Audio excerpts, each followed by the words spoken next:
Hello! This is Reverend Don Lewis coming to you from beautiful Chicago. And tonight our question comes to us from my good friend Peter Alachi, the host of Showcase Salem, who you may have seen interviewed here on MagickTV in past years. And Peter is a very nice man and one of the people I most miss seeing in Salem. And his question concerns a show called The Collector. And in this show, people track down possessed artifacts that are wreaking havoc in people's lives and remove them from the places where they're causing damage. And Peter says that in his point of view, these objects would not be possessed so much as interacting at a deep symbolic level with the people who feel they're being oppressed by them. And he would like my take on it. I certainly agree that a possessed item, quote-unquote possessed, is something that you're very unlikely to encounter in real life.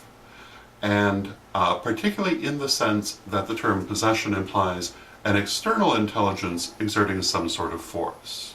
I'm not going to say it's impossible or could not or never would happen, but I think it's an extremely rare thing. However, objects do have their own energy. Everything that exists has its own energy, and this energy can interact with the energy of anything else, including people. So an object certainly could affect a person energetically. And objects not only have their own inherent energy, but they also pick up energy the same way people pick up energy by being around it. And so an item could receive either a very strong positive or a very strong negative charge, which might seem to someone to be a, quote, possession, but is actually a very different thing. And in that case, what you'd really want to do is to cleanse the energy if you felt that it was really a problem. And I would say that occasionally this could even be a very strong energetic charge, but more often it would be a fairly mild one that you might even have trouble noticing. And this is why it's good to do things like house cleansings and energetic cleansings of objects and so forth, because you clear that energy. However, I also have to say that I agree that the way in which people interact with these objects at a symbolic or a spiritual level is also very important to this question.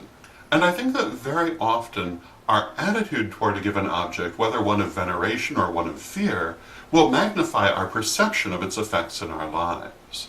And so, if this program were real, I believe it's a fictional program, but if it were real and someone felt that they were having very negative effects from an item which had a negative energetic charge, I would say that their fear of it would probably be magnifying it as much as whatever the negative charge actually was that it might be carrying. And again, if you wanted to clear that charge, you would clear it the same way you'd clear any other energy. So I hope that answers your question, and until next time, may you blessed be.